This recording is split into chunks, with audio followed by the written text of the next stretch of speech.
اعوذ باللہ من الشیطان الرجیم، بسم اللہ الرحمن الرحیم۔ سورہ النساء آیت نمبر 41 میں اللہ تعالیٰ فرما رہے ہیں، تو پھر کیا حال ہوگا جب ہم ہر امت میں سے گواہ طلب کریں گے اور ہم آپ صلی اللہ علیہ وآلہ وسلم کو ان کی گواہی کے لیے بلائیں گے۔ آیت نمبر 42 میں اللہ تعالیٰ فرما رہے ہیں، اس روز کافر رسول کے نافرمان کی آرزو کریں گے کہ کاش ان کو زمین ہی میں دفن کر کے مٹی برابر کر دی جاتی، اور وہ اللہ سے کوئی بات پوشیدہ نہیں رکھ سکیں گے۔ آیت نمبر 43 میں اللہ تعالیٰ فرما رہے ہیں، مومنو تم نماز کے قریب بھی نہ جانا جب کہ تم نشے میں ہو یا یہاں تک کہ تم اپنے منہ سے نکلی بات نہ سمجھ سکو، اور ناپاکی کی حالت میں ہو تو نماز کے قریب نہ جانا جب تک غسل نہ کر لو۔ اگر تم سفر میں ہو تو تیمم کر کے نماز پڑھ لو، اور اگر تم بیمار ہو یا سفر میں ہو، بیت الخلاء باتھ روم ہو کر آئے ہو، یا تم اپنی عورتوں سے ہمدستری کرے ہوئے ہو تو تم کو پانی نہ مل رہا ہو، تو پاک مٹی لو اور منہ اور ہاتھوں کا مسح کر لو۔ اللہ تو بڑا معاف کرنے والا اور بڑا بخشنے والا ہے۔ آیت نمبر 44 میں اللہ تعالیٰ فرما رہے ہیں، کیا آپ نے ان کو نہیں دیکھا جن کو کتاب کا آدھا حصہ دیا گیا، وہ گمراہی خرید لیتے ہیں اور چاہتے ہیں کہ تم بھی گمراہ ہو جاؤ۔ آیت نمبر 45 میں اللہ تعالیٰ فرما رہے ہیں، اور اللہ تمہارے دشمنوں کو خوب جانتا ہے، اللہ ہی کافی ہے حمایت اور مددگار۔ آیت نمبر 46 میں اللہ تعالیٰ فرما رہے ہیں، بعض یہودی کلمات کو ان کے مقام سے ہٹا کر بدل دیتے ہیں اور کہتے ہیں کہ ہم نے سنا اور ہم نے مانا، اور پھر دلی میں کہتے ہیں کہ تم کو سنائی نہ دے، اور رائنا کہتے ہیں اس طور پر کہ زبان کو موڑ کر دین میں تعاون کی راہ سے، اور اگر وہ یوں کہتے ہم نے سن لیا اور مان لیا، اور صرف اس میں اور رائنا کی جگہ انظرنا کہتے تو ان کے حق میں بہتر ہوتا اور بات بھی درست ہوتی۔ اللہ نے ان کافروں کا سبب لعنت پر کر رکھی ہے، ایمان نہیں لائیں گے مگر بہت ہی تھوڑے۔ آیت نمبر 47 میں اللہ تعالیٰ فرما رہے ہیں، اے اہل کتاب، تمہاری نازل کی ہوئی کتاب پر ایمان لاؤ، یعنی توریت پر ایمان لاؤ جو تمہاری کتاب کی تصدیق کرتی ہے، اور قرآن پہ ایمان لاؤ جو تمہاری کتاب کی تصدیق کرتی ہے، اس سے پہلے کہ ہم بہت سے چہروں کو بگاڑ کر ان کی پیٹھ کی طرف پھیر دیں، یا ان پر لعنت کرے جس طرح ہفتے والوں پر کی تھی، اور اللہ کا حکم پورا ہو کر رہتا ہے۔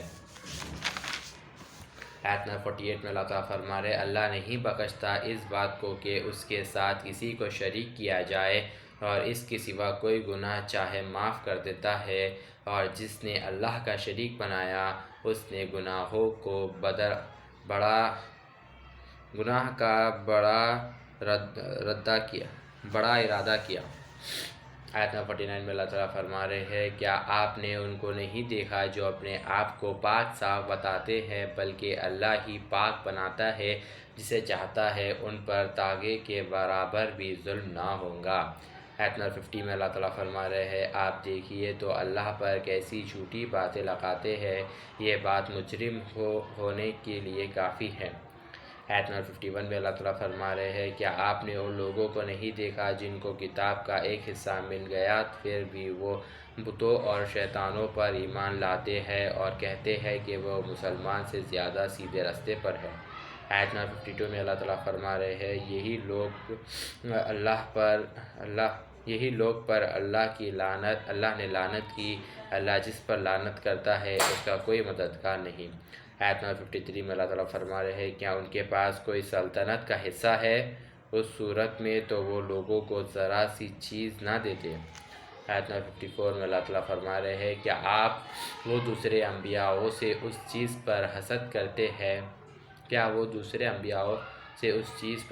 کرتے ہیں جو اللہ نے اپنے فضل سے ان کو عطا کی ہے؟ سو ہم نے ابراہیم کے خاندان کو کتاب دی اور حکمت دی، اور ہم ہی نے ان کو بڑی سلطنت دی۔ آیت نمبر 55 میں اللہ تعالیٰ فرما رہے ہیں سو ان میں سے بعض تو اس پر ایمان لائے اور بعض نے روگردانی کی، ان کے لیے دوزخ ہے کی دہتی ہوئی آگ کافی ہے۔ آیت نمبر 56 میں اللہ تعالیٰ فرما رہے ہیں جو ہماری آیت سے منکر کرے، انکار کرے ہوئے تو ہم ان کو جلد ہی آگ میں ڈال دیں گے، جب ان کی کھال جل جائیں گی ہم اس کی جگہ دوسری کھال پیدا کریں گے تاکہ عذاب کا مزہ چکھتے ہی رہے، اللہ زبردست حکمت والا ہے۔ آیت نمبر 57 میں اللہ تعالیٰ فرما رہے جو لوگ ایمان لائے اور اچھے کام کیے ہم ان کو باغات میں ڈال دیں گے، یعنی جنت میں جن کے نیچے نہریں بہہ رہی ہے، وہ ہمیشہ اسی میں رہیں گے، ان میں پاکیزہ بیویاں ہوں گی اور ان کو نہایت سیوں میں داخل کریں گے۔ آیت نمبر 58 میں اللہ تعالیٰ فرما رہے اللہ تم کو حکم دیتا ہے امانت ان کو دو جن کی امانت ہے، اور جب تم فیصلہ کرو لوگوں کے درمیان تو انصاف سے فیصلہ کیا کرو،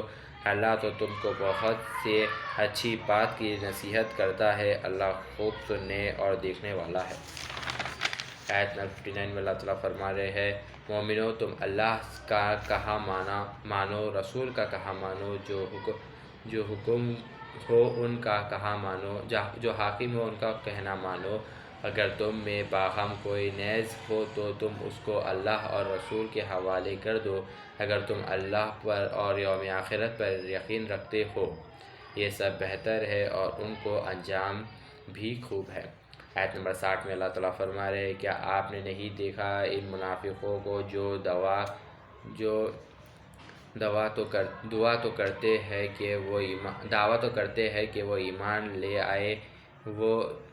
اس کتاب پر جو آپ پر اتری ہے، جو کتابیں آپ سے پہلے اتری ان سب پر ایمان لائے، اور چاہتے ہیں یہ کہ ایک سرکش کے پاس اپنے مقدمہ لے جائے اور فیصلہ کر دے، جبکہ ان کو یہ حکم دے دیا گیا ہے کہ وہ اس کو نہ مانے، اور شیطان تو چاہتا ہے کہ ان کو بھٹکا کر دور راستے پر